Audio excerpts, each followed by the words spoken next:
That boy was perfect. He didn't bother nobody. And you know what breaks my heart? He couldn't even talk, bro. So he couldn't even tell what he was going to. So first, we want to ask the question that everyone is asking. Why is a mom whose kid was taken away from her is allowed in the Children's Aid Society with someone else's child? That's the big question, okay? But let's just get into it. So Quintanni was 3 years old. He was being babysat by his mom's friend, Chardonnay, who she's known for years, okay? In our society, we know how it is. You gotta forgive people. That's her friend. Certain things happen. She trusted her friend. She saw nothing wrong with it. I get it, okay? But however, Chardonnay took him to the Children's Aid Society. And for those of you who don't know, Children's Aid, they are a huge organization. They are here for the kids and family, domestic issue, all that stuff, okay? They are here. So they are the one, like, for, I'll give you an example. If your kid is in danger or in harm, or the word like, you're unfit, certain things, they take your kids away. They don't just come and take your kid just because someone make allegations and stuff against you. They got to find certain evidence, okay, for them to take your child or your children, and then you walk through certain things through the court, through the system, where you have the opportunity to visit your kid and have play dates, etc. So that's what Chardonnay was doing. She was babysitting Quintanni, and she took him to the Children's Aid Society to visit her kid so they can play. Are we there? Okay.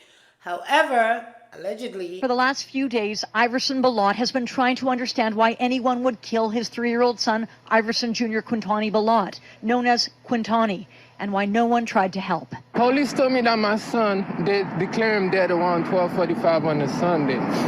I'm getting a phone call 12 hours later at midnight while I'm sleeping. The call came from Quintanni's mother on December 3rd, who he shared custody with.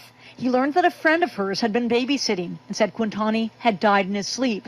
Then late last week, after an autopsy, police charged that caregiver, 22-year-old Chardonnay Cousins Emily, with second-degree murder in relation to Quintanni's death. Investigators say Cousins Emily had taken the child to an organization near Yonge and Bloor, which Global News has learned was the Children's Aid Society, while their police allege Cousins Emily assaulted the boy in a washroom before returning to her Dawes Road apartment. It wasn't until the next day that this neighbor called 911. We went into the bedroom, and he was on the bed.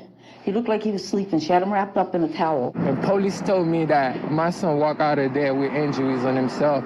So CAS could have saved my son's life. That's all I know. Quintanni's father wants to know why no one at the CAS intervened. In response to our request for an interview, the CAS of Toronto writes, "We are not providing comment on this situation. For context, the Child Youth Family Services Act prevents us from disclosing whether or not we are working with a child, youth, or adult." Yverson Belotte is now planning a final goodbye for his little boy, but says his fight for answers and accountability has only just begun. I want justice for Quintanni. I mean, at the end of the day, right, he's a junior, I'm a senior, I'm still alive, I'm his voice. I'm fighting it, and I'm going to do it until the end, until I can't no more.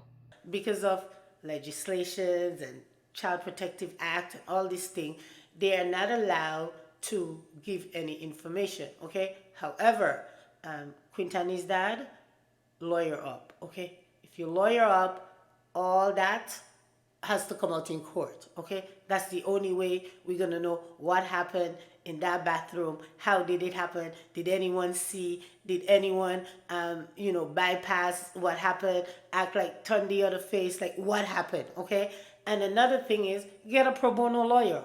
Oh yes, get a pro bono lawyer to take on this case and do what you gotta do. I'm not talking about Chardonnay. There's a criminal case right now. She's charged with second degree. So that's separate from getting the justice and hearing the facts and getting CAS to release the info. Listen, I am not here to bash anyone. I'm just here to talk about the things people don't want to talk about, and I'm here to just give the information and justice for Quintanni. As you guys already know, part of my career is working in the social justice system, working with children and youth, etc., etc. But this is not about that. This is what's trending. This is we looking at how the system failed, and we just want answers. That's what this is about. Okay. So last but not least, I just want to say rest in peace again. There is a GoFundMe for Quintanni. Please support. Prayers goes out to everyone involved. Everyone. Okay. Chardonnay's family, like prayers goes out too, because we just want to know, like, we don't know. Okay. Prayers goes out to Quintanni's mom, his dad, the entire family. Prayers goes out to everyone in this time. Okay. I'm your girl named Nicole. Don't